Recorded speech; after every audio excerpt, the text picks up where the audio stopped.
ध्यान से देखिएगा, हर चीज बहुत इंपॉर्टेंट है यहाँ पे। हर साइन का मतलब है हर चीज आपको क्लियर होनी चाहिए, तभी आगे बढ़ने का फायदा है। तो जहां भी डाउट है पूछ लेना। तो टॉपिक का नाम है अलजेब्रिक स्ट्रक्चर। क्या है? Algebraic structure. तो अलजेब्रिक स्ट्रक्चर क्या होता है बच्चे? ध्यान से सुनो। A non empty set along with any number of binary operations. तो ऑपरेशंस आपको जितने मर्जी अलाउड है, सेट एक ही है। A non empty set along with any number of binary operations is called as algebraic structure. तो किसी भी अलजेब्रिक स्ट्रक्चर में आपको सेट एक ही लेना है, उसका नाम जो मर्जी आप रखें। लेट्स सपोज इट्स ए, तो it is a non empty set, ठीक है, या वन नॉन एम्प्टी सेट। और उसके बाद जो आपके ऑपरेशंस होंगे, ऑपरेशंस को एस्ट्रिक से डिनोट किया जाता है। किससे डिनोट किया जाता है? एस्ट्रिक से। तो एस्ट्रिक से डिनोट किया जाता है। तो asterisk 1, asterisk 2, asterisk 3, asterisk 4, asterisk 5 and so on. तो there can be any number of binary operations. तो आपको क्या क्या अलाउड है? तो एक सेट आएगा, एक नॉन एम्प्टी सेट, कम से कम एक एलिमेंट उसमें होना चाहिए, और जितने मर्जी बाइनरी ऑपरेशन हो उसको बोलते हैं अलजेब्रिक स्ट्रक्चर। बात आई? क्लियर हुई यहां तक? अलजेब्रिक स्ट्रक्चर क्या होता है? Single set, single non empty set and any number of binary operations. ठीक है। अब बाइनरी ऑपरेशन क्या होता है बताएंगे। तो जनरली बाइनरी ऑपरेशन को एस्ट्रिक से डिनोट किया जाता है मैक्सिमम बुक्स में। तो बाइनरी, इसको बोलता है बाइनरी ऑपरेशन। अब बाइनरी ऑपरेशन का मतलब क्या है? एक ऐसा operation which requires two operands. तो जो दो ऑपरेंड के बीच में होता है। तो जैसे आपको पता है जो आपका प्लस होता है, प्लस के लिए हमेशा दो टर्म्स आपको चाहिए। प्रोडक्ट होता है उसके लिए भी आपको दो टर्म्स चाहिए। माइनस होता है उसके लिए भी आपको दो टर्म्स चाहिए।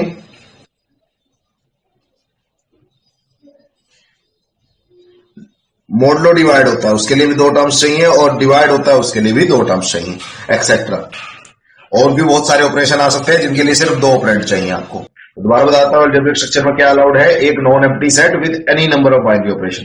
तो जितने मर्जी आ सकते हैं, कोई दिक्कत नहीं है। बाइनरी ऑपरेशन का मतलब होता है एक ऐसा ऑपरेशन जिसके लिए दो ऑपरेंड की जरूरत पड़े। हर चीज बिल्कुल अच्छी तरह क्लियर होनी चाहिए, ठीक है। अब हमारे सिलेबस में, अब अलजेब्रिक स्ट्रक्चर में कायदे से एक सेट और जितने मर्जी बाइनरी ऑपरेशन अलाउड है, बट हमारे सिलेबस में सिर्फ दो ही अलजेब्रिक स्ट्रक्चर है जो हमने पढ़ने हैं। फर्स्ट है one non empty set plus one binary operation. तो आपको एक ही बाइनरी ऑपरेशन अलाउड है। वैसे आपको जितने मर्जी हैं, बट एक सेट, एक बाइनरी ऑपरेशन। तो इसको जनरली हम ऐसे डिनोट करते हैं, जी एस्ट्रिक से। तो जी है, जो जी है वो आपका नॉन एम्प्टी सेट है।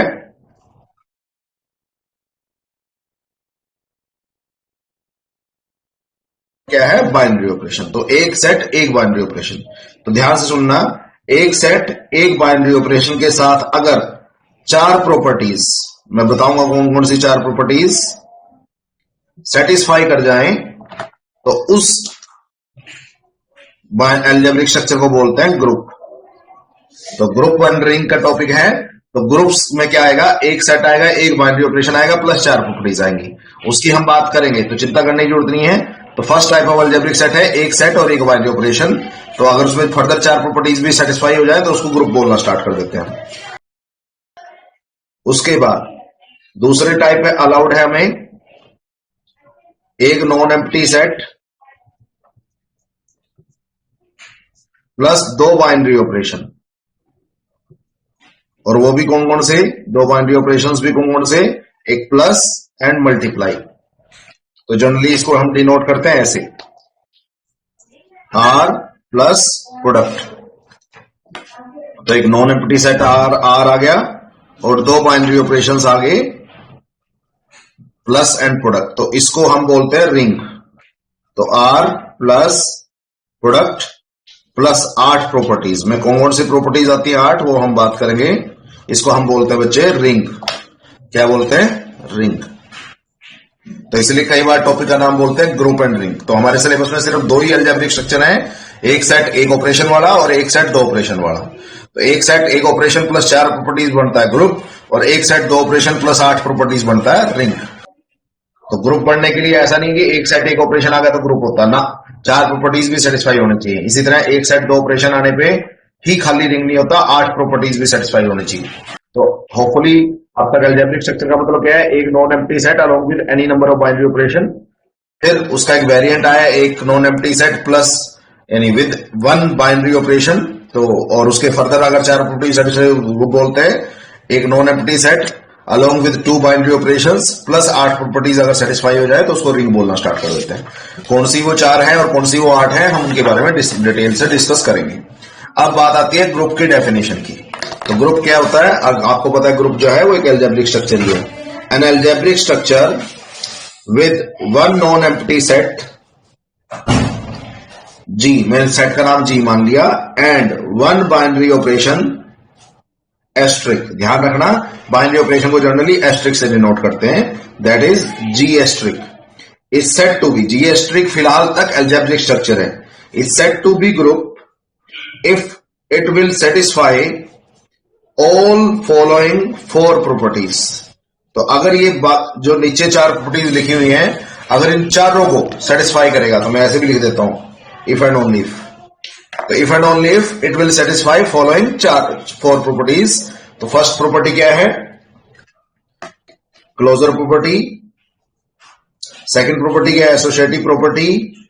थर्ड है एग्जिस्टेंस ऑफ आइडेंटिटी एलिमेंट और फोर्थ है एग्जिस्टेंस ऑफ इनवर्स एलिमेंट। इनका मतलब क्या होता है हम इसके बारे में बात करेंगे। तो कभी भी ग्रुप की डेफिनेशन आए तो आप इतना कंटेंट लिख सकते हैं। तो एक सेट एक ऑपरेशन प्लस 4 प्रॉपर्टीज। 4 प्रॉपर्टीज कौन सी, क्लोजर प्रॉपर्टी सेटिस्फाई होनी चाहिए, एसोसिएटिव प्रॉपर्टी सेटिस्फाई होनी चाहिए, एग्जिस्टेंस ऑफ आइडेंटिटी एलिमेंट होना चाहिए, एग्जिस्टेंस ऑफ इनवर्स एलिमेंट होना चाहिए।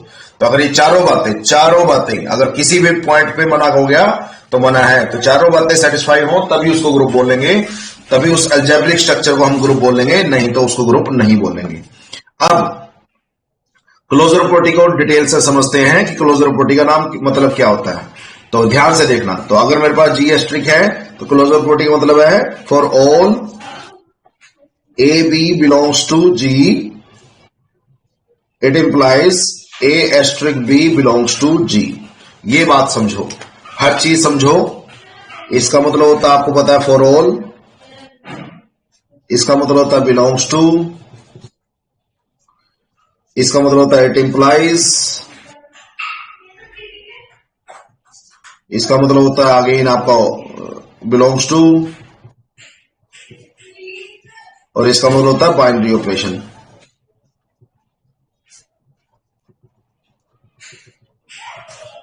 तो क्लोजर प्रॉपर्टी का मतलब क्या है, ध्यान से देखो। तो जो भी आपके पास सेट गिवन है जी, जो भी गिवन है उसमें से 2 एलिमेंट आपने पिक करने हैं, ठीक है। फिर उनको ऑपरेट करना है, ए एस्ट्रिक बी। ऑपरेशन आपको जो भी गिवन है, प्लस गिवन है तो प्लस करना है, माइनस गिवन है माइनस करना है, प्रोडक्ट गिवन है प्रोडक्ट करना है, डिवाइड गिवन है डिवाइड गिवन है करना है, और कुछ गिवन है तो और करना है। तो जो भी बाइनरी ऑपरेशन है उसको ऑपरेट करना है, और जो आपकी आउटपुट आएगी अगर वो भी उसी सेम सेट से बिलोंग करती है, then it is said to be satisfy closure property. मतलब we will have to pick 2 elements from the set, from the given set, जो भी given है आपको, and operate them to generate output A asterisk B,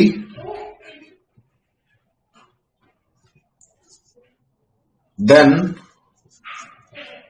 output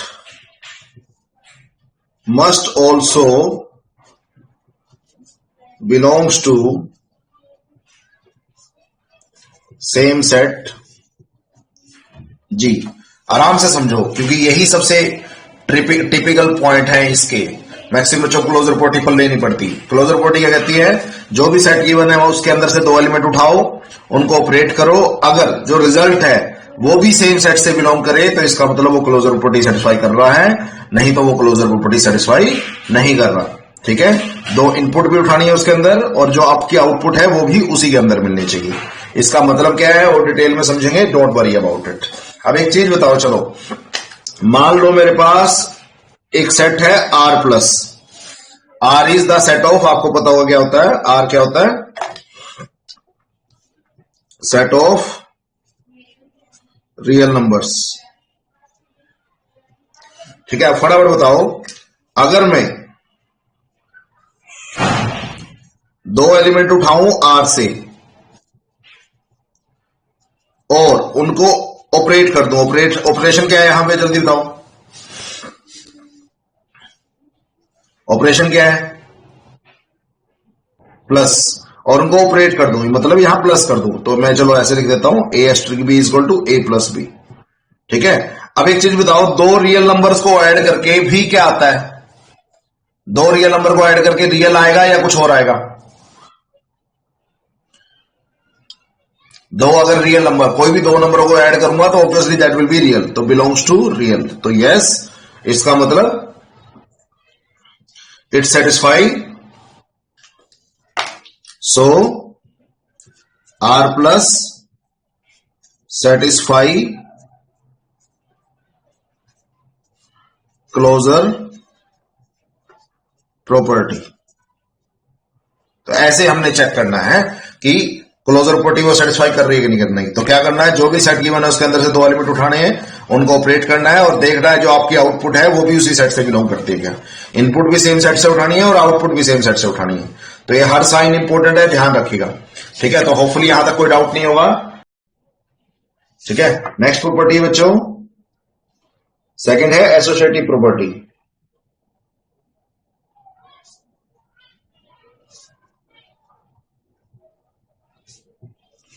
associative property, तो ध्यान से देखो, कोई जल्दबाजी नहीं है, बिल्कुल आराम से समझो इस चैप्टर को। एसोसिएटिव प्रॉपर्टी, एसोसिएटिव प्रॉपर्टी क्या कहती है, for all A B C belongs to G, आपको तीन एलिमेंट उठाने हैं। ठीक है, it implies A asterisk B asterisk C is equal to A asterisk B asterisk C. इसका मतलब ये, एसोसिएटिव प्रॉपर्टी का मतलब क्या होता है, सेम ऑपरेशन होता है, यानी और अच्छा लिखूं, तीन एलिमेंट्स होते हैं हमेशा, प्लस सेम ऑपरेशन होता है, ऑपरेशन भी सेम होता है। ये मैंने लास्ट बूलियन अलजेब्रा में भी कराया था। तो तीन एलिमेंट्स प्लस सेम ऑपरेशन, तो अगर हो तो किस ऑर्डर में उनको इवेल्युएट करें, यहां पहले बी और सी को ऑपरेट किया फिर ए के साथ सोल्व किया, यहां पहले ए और बी को ऑपरेट किया फिर सी के साथ किया। तो इसका मतलब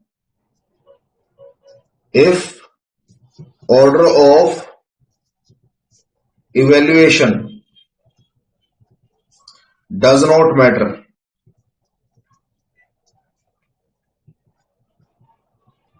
देन एसोसिएटिव। तो अगर तीन एलिमेंट और ऑपरेशन सेम हो, तो अगर उसमें ऑर्डर ऑफ इवैल्यूएशन मैटर ना करे तो इसका मतलब वो एसोसिएटिव है। चलो अच्छा, ये बताओ फॉर एग्जांपल, ध्यान से बताना, ये बताओ तीन एलिमेंट मान लो मैंने ए बी और सी उठाए और प्लस किया, मैंने ऑपरेशन ले रहा हूं प्लस, बताओ ये दोनों सेम है डिफरेंट है, जल्दी बताओ। सेम है, तो यस, इसका मतलब जो आपका प्लस है दैट इज एसोसिएटिव। तो इसका मतलब क्या हुआ, प्लस जो होता है वो हमेशा एसोसिएटिव होता है। तो प्लस को चेक करो ना करो कोई फर्क नहीं पड़ता। उसके बाद ये बताओ जरा,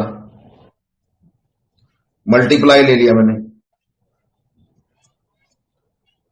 सॉरी मैंने आंसर 7000 लिख दिया। अगर आप तीन एलिमेंट्स को मल्टीप्लाई करते हो तो वो भी सेम ही आता है हमेशा, यानी कि आपको 2 इंटू 3 इंटू 6 करना है तो आंसर हमेशा सेम ही आएगा। तो जो आपका प्रोडक्ट है वो भी हमेशा एसोसिएटिव होता है।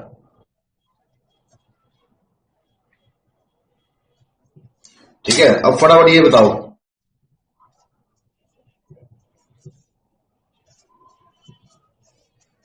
वेदर बोथ आर सेम और नॉट। No, yes. तो जो आपका माइनस होता है नॉट एसोसिएटिव होता है। तो आपको कोई भी ऑपरेशन मिलेगा तो आपको चेक करना है कि जो ऑपरेशन है, बाइनरी ऑपरेशन हमें गिवन है, वो एसोसिएटिव है या क्या नहीं। तो जनरली हमेशा प्लस और प्रोडक्ट जो है वो हमेशा एसोसिएटिव होते हैं, माइनस कभी एसोसिएटिव नहीं होता। तो इस तरीके से आप चेक कर सकते हैं कि कोई पर्टिकुलर जो आपको ऑपरेशन गिवन है, whether it is an associative operation और नॉट। तो ये है second property, associative property. Third थोड़ा ध्यान से देखना, थोड़ा मुश्किल है, ध्यान से देखना। Existence of identity element, existence of identity element, ध्यान से सुनना।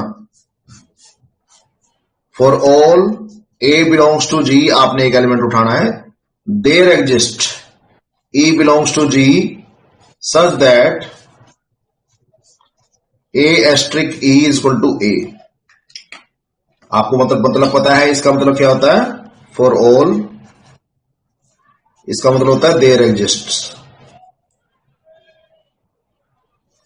अब ध्यान से सुनना इस बात को, सच दैट, ध्यान सुनना, आपके पास एक ऐसा एलिमेंट ई होना चाहिए जो किसी भी एलिमेंट से ऑपरेट करके सेम आउटपुट दे दे। ये ऐसे बोलो, कभी दिक्कत नहीं आएगी। आइडेंटिटी एलिमेंट क्या होता है? एक ऐसा एलिमेंट जो किसी भी एलिमेंट से ऑपरेट होके सेम आउटपुट दे। तो अगर आपके पास ऐसा कोई भी एलिमेंट है तो इसका मतलब आपके पास आइडेंटिटी पड़ा है। तो दोबारा सुन लो, एक ऐसा एलिमेंट जो किसी भी एलिमेंट से ऑपरेट करके सेम एलिमेंट जनरेट कर दे, तो उसको बोलते हैं आपका आइडेंटिटी एलिमेंट। तो इसको बोलते हैं बच्चे आइडेंटिटी एलिमेंट, ठीक है। तो फॉर एग्जांपल, अगर मान लो मेरे पास ऑपरेशन है प्लस, तो मैं ए में क्या ऐड करूं कि ए ही आए? जल्दी बताओ, ए में मैं क्या ऐड करूं कि ए ही आए? मैं ऑपरेशन प्लस मान के चल रहा हूं, हाँ, 0। ए में मैं क्या ऐड करूंगा? 0। तो इसका मतलब जो 0 है, दैट इज, इसको बोलते हैं एडिटिव आइडेंटिटी। Additive identity. तो जब भी प्लस की बात आएगी तो यहां 0 जो है वो आइडेंटिटी है, इसको बोलते हैं एडिटिव आइडेंटिटी। अब एक चीज बताओ, किसी एलिमेंट को किससे मल्टीप्लाई करूं कि ए ही आए? जल्दी बताओ, किसी एलिमेंट को किससे ऑपरेट करूं या मल्टीप्लाई करूं कि सेम आए? हाँ, 1। That's good. तो इसका मतलब, तो जो ये 1 है, दैट इज आइडेंटिटी है ही, बट मल्टीप्लीकेशन में। तो मल्टीप्लीकेटिव आइडेंटिटी। तो कई बार तो हमें आइडेंटिटी पता लग जाती है, जैसे प्लस ऑपरेशन में हमेशा क्या एलिमेंट एज आइडेंटिटी सर्व करेगा? एडिटिव आइडेंटिटी क्या होती है? 0। प्लस में हमेशा, अगर कोई भी ऑपरेशन आपको प्लस दे रखा है किसी भी सेट के साथ, तो 0 हमेशा एडिटिव आइडेंटिटी होगी, और अब मल्टीप्लिकेशन देगा तो 1 हमेशा मल्टीप्लिकेटिव आइडेंटिटी होगा। तो आपको सिर्फ ये चेक करना है कि आपके सेट के पास 0 और 1 पड़ा है कि नहीं पड़ा। तो अगर आपके सेट के पास आइडेंटिटी ई पड़ी है तो इसका मतलब मेरे पास आइडेंटिटी एलिमेंट जो है वो एग्जिस्ट कर रहा है। दोबारा सुन लो, आपके पास एक ऐसा एलिमेंट ई होना चाहिए जो किसी भी एलिमेंट ए से ऑपरेट करके सेम आंसर जनरेट करे।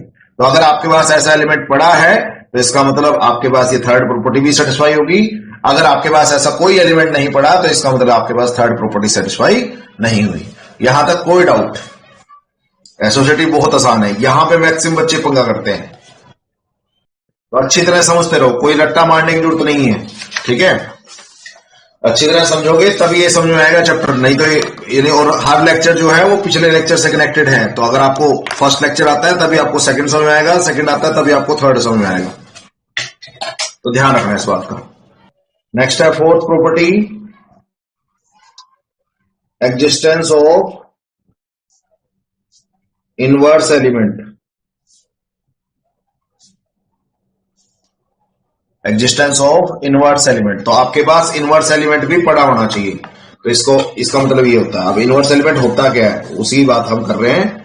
तो for all A E belongs to G, मैं मान के चल रहा हूं मेरे पास ई है, ऑब्वियसली थर्ड प्रॉपर्टी सेटिस्फाई है तभी मैं फोर्थ पे आया हूं। अगर थर्ड नहीं मना कर देता तो वहीं छोड़ देता मैं, ठीक है। There exist B belongs to G such that A asterisk B is equal to E। तो ध्यान से देखो, तो आपके पास एक ऐसा एलिमेंट होना चाहिए जो किसी भी एलिमेंट से ऑपरेट करके आइडेंटिटी आउटपुट में दे। तो यहां आउटपुट में क्या चाहिए आपको? आइडेंटिटी। आउटपुट जो है वो आइडेंटिटी चाहिए। पिछले में आउटपुट जो थी सेम चाहिए थी, तो आप यहां पिछले केस में आउटपुट सेम चाहिए थी, यहां आपको आउटपुट में आइडेंटिटी चाहिए। तो अगर आपके पास एक ऐसा एलिमेंट बी पड़ा है जो किसी भी एलिमेंट से ऑपरेट करके ई दे रहा है, आइडेंटिटी दे रहा है, तो इसका मतलब आपके पास इनवर्स पड़ा है। तो ये इंपॉर्टेंट बात है, तो ध्यान से देखिएगा। फॉर एग्जांपल ध्यान से देखिए, तो 5 में मैं क्या ऐड करूं कि आउटपुट कितनी चाहिए? चलो, आपको आउटपुट में क्या चाहिए? आपको आउटपुट में क्या चाहिए? आइडेंटिटी चाहिए। और प्लस के, ये ऑपरेशन क्या है? प्लस। तो प्लस के रिस्पेक्ट में आइडेंटिटी क्या होती है? प्लस के, हाँ, दैट्स गुड, यही इंपॉर्टेंट बात है। तो आपको पता है प्लस के रिस्पेक्ट में आपकी जो आइडेंटिटी है वो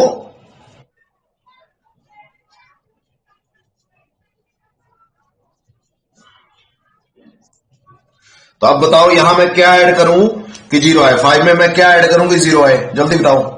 आउटपुट आइडेंटिटी चाहिए, जल्दी बताओ।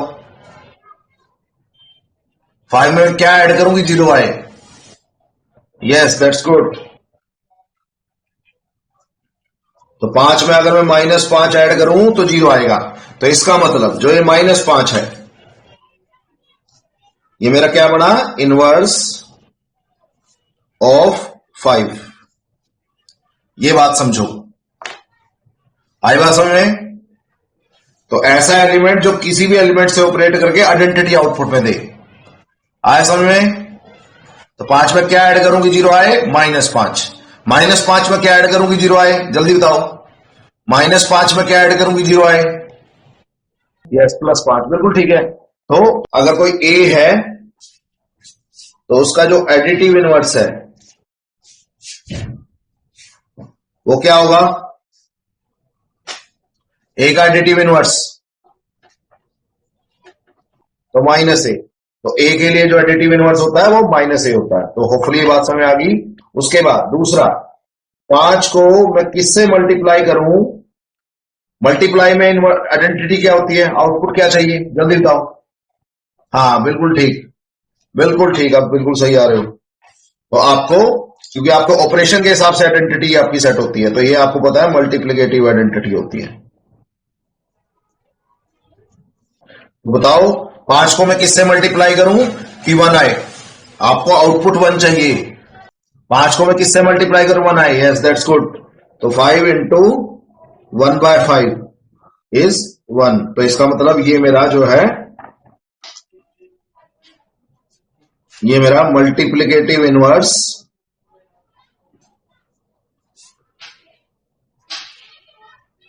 ऑफ 5 है। तो ये मल्टीप्लिकेटिव इनवर्स ऑफ 5 है। तो होपफुली ये बात समझ में आ गई। हाँ, बिल्कुल ठीक है। तो होपफुली ये बात आ गई समझ में। अब फटाफट बताओ, 10/3 को मैं किससे मल्टीप्लाई करूं कि 1 आए? मल्टीप्लाई में 1 चाहिए, जल्दी बताओ। 10/3 को किससे मल्टीप्लाई करूं? हाँ, बिल्कुल सही। तो 10/3 को मुझे मल्टीप्लाई करना पड़ेगा 3/10 से, तब 1 आएगा। तो इसका मतलब जो ये है, it is the multiplicative inverse of 10/3। अब फटाफट बताओ, मैं a को किससे मल्टीप्लाई करूं कि 1 आए? जल्दी बताओ। a को किससे मल्टीप्लाई करूं कि 1 आए?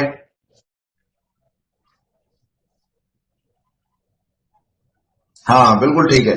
तो इसका मतलब मैं a को मल्टीप्लाई करूं 1/a से, तब आएगा 1।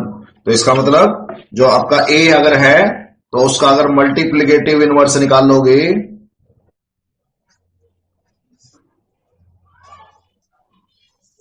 बताओ क्या होता है ए का मल्टीप्लिकेटिव इनवर्स 1/a। तो ये बातें आपको क्लियर होनी चाहिए कि कैसे मैं लिख रहा हूं इनको। तो अब तक कोई भी डाउट हो पूछ लो। मैक्सिमम बच्चों को दिक्कत आती है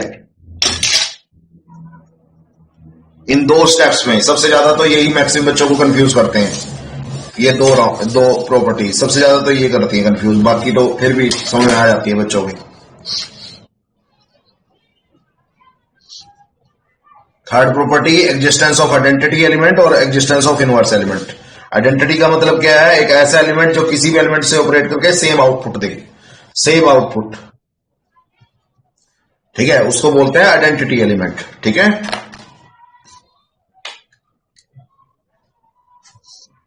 ओके।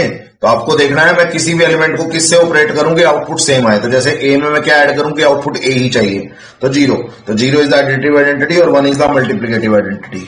ठीक है, तो जनरली प्लस में और प्रोडक्ट में आपको इजीली आइडेंटिटी पता लग जाती है। प्लस में क्या होती है आइडेंटिटी 0 और मल्टीप्लिकेशन में 1। तो अगर आपके पास एडिशन या मल्टीप्लिकेशन ऑपरेशन है तो काफी आसान हो जाता है काम, क्योंकि आपको आइडेंटिटी पता है। बट अगर आपके पास कुछ अजीब सा ऑपरेशन आ गया, कुछ और ऑपरेशन आ गया, तो आपको क्या करना पड़ेगा, उसकी आइडेंटिटी निकालनी पड़ेगी। तो क्वेश्चन करेंगे इस तरीके से, तो चिंता मत करो। अभी फिलहाल यहां तक कोई डाउट हो तो जल्दी पूछ लो। तो मैं फटाफट एक बार क्विक रिवाइज करा देता हूं यहां तक जो मैंने अब तक कराया है, क्योंकि बहुत इंपॉर्टेंट कंसेप्ट मैंने करा चुका हूं अब तक में। तो मैं सिर्फ ग्रुप आपको रिपीट करा रहा हूं।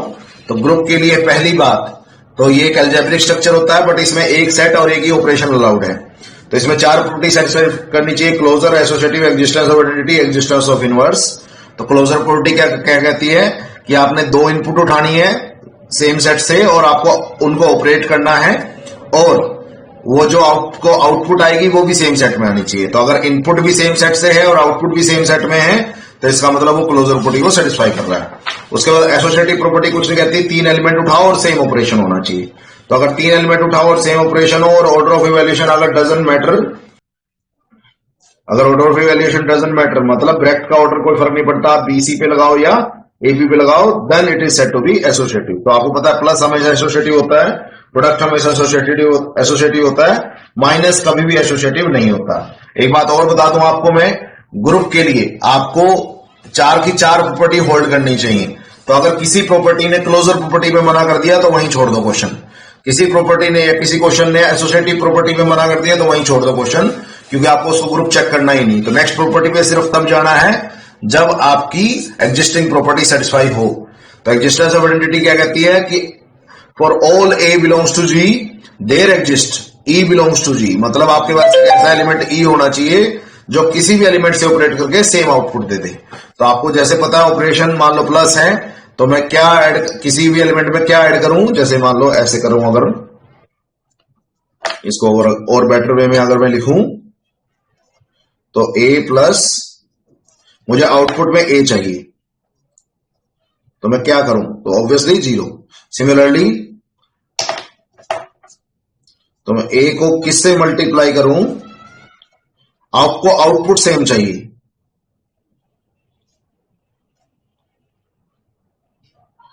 तो क्या की मल्टीप्लाई करूं कि सेम आए। तो ये आपको पता होनी चाहिए बातें। होपफुली आपको ये समझ आ गया। स्टिल कोई पॉइंट आउट आउट होगा तो आइडेंटिटी का मतलब है कि किसी भी एलिमेंट से ऑपरेट करके सेम आउटपुट दे रही है, और इनवर्स का मतलब है किसी भी एलिमेंट से ऑपरेट करके आइडेंटिटी आउटपुट दे रहा है। तो आपको आउटपुट यहां आइडेंटिटी चाहिए। तो फटाफट बताओ मुझे कोई डाउट इन चारों केसेस में, ठीक है। अब आपको पता होना चाहिए कुछ बातें इंपॉर्टेंट, वो आपको पता भी होंगी, मैं फिर भी बता देता हूं। तो कुछ प्री डिफाइंड सेट्स हैं वो आपको पता होने चाहिए। एक मिनट जरा, ठीक है। तो आपको पता होंगे आर क्या होता है, what is R, set of, हाँ, सेट ऑफ रियल नंबर्स। तो रियल नंबर कौन से होते हैं बच्चे, तो माइनस इन्फिनिटी से लेके इन्फिनिटी तक कोई भी नंबर आप सोच लो, ऑल आर रियल। तो जो भी दिमाग में तुम्हारे आता है, जो भी नंबर तुम्हारे दिमाग में आता है, 1, 2.3, 2.999, 10/3, 3/10, कुछ भी आता है, ऑल आर रियल। तो वो आपको पता होना चाहिए। नेक्स्ट होता है आई और जेड, जेड भी बोलते हैं इसको और आई भी बोलते हैं। तो आई और आई क्या होता है, set of yes, set of integers. अब इसमें फर्क क्या होता है सेट ऑफ इंटीजर्स में और इसमें? तो ये होता है अगेन ये भी माइनस इन्फिनिटी टू इन्फिनिटी है, बिल्कुल ditto same, plus without decimal point. तो जो आपका नंबर है उसमें डेसिमल नहीं होना चाहिए, विदाउट पॉइंट होना चाहिए। तो ऐसा कोई भी नंबर जो तुम सोचते हो और उसमें पॉइंट नहीं है तो इसका मतलब वो इंटीजर है।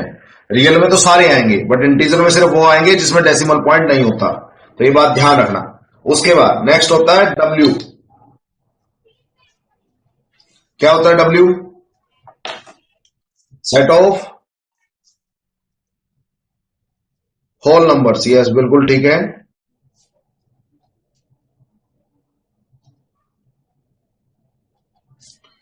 तो होल नंबर कहां से स्टार्ट होते हैं?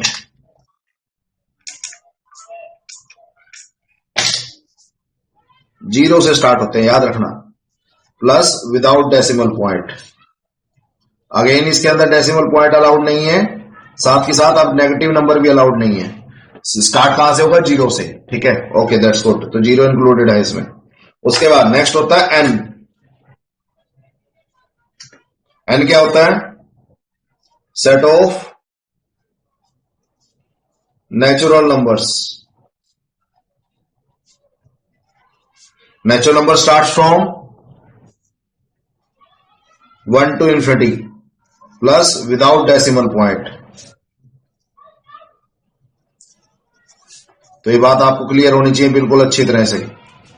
ठीक है, तो आर, आई और जेड, डब्ल्यू और एन, तो ये सब कुछ अच्छी तरह क्लियर होना चाहिए। किसी को डाउट हो तो प्लीज पूछ लो। तो सबसे बड़ा जो सर्कल है वो आपके रियल नंबर्स का होता है। तो सबसे बड़ा सर्कल होगा आपका रियल नंबर्स का। उसके बाद उसमें से जो विदाउट डेसिमल पॉइंट है वो होते हैं आपके इंटीजर्स। आप उसको जेड से भी डिनोट कर सकते हो, आई से भी।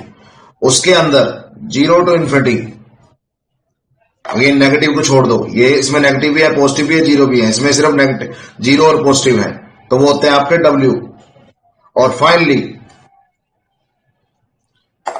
आपके होता है नेचुरल नंबर। तो सबसे बड़ा होता है रियल नंबर। रियल में सारे नंबर अलाउड है विद और विदाउट डेसिमल पॉइंट। आई में सिर्फ without decimal point, positive negative zero सब अलाउड है। डब्ल्यू में सिर्फ जीरो और पॉजिटिव अलाउड है, और एन में सिर्फ पॉजिटिव अलाउड है, जीरो भी अलाउड नहीं है। तो कोई डाउट इस डायग्राम में? जल्दी बताओ। ठीक है, लेट्स गुड। इसके बाद नेक्स्ट होता है क्या हो? तो that is set of rational numbers.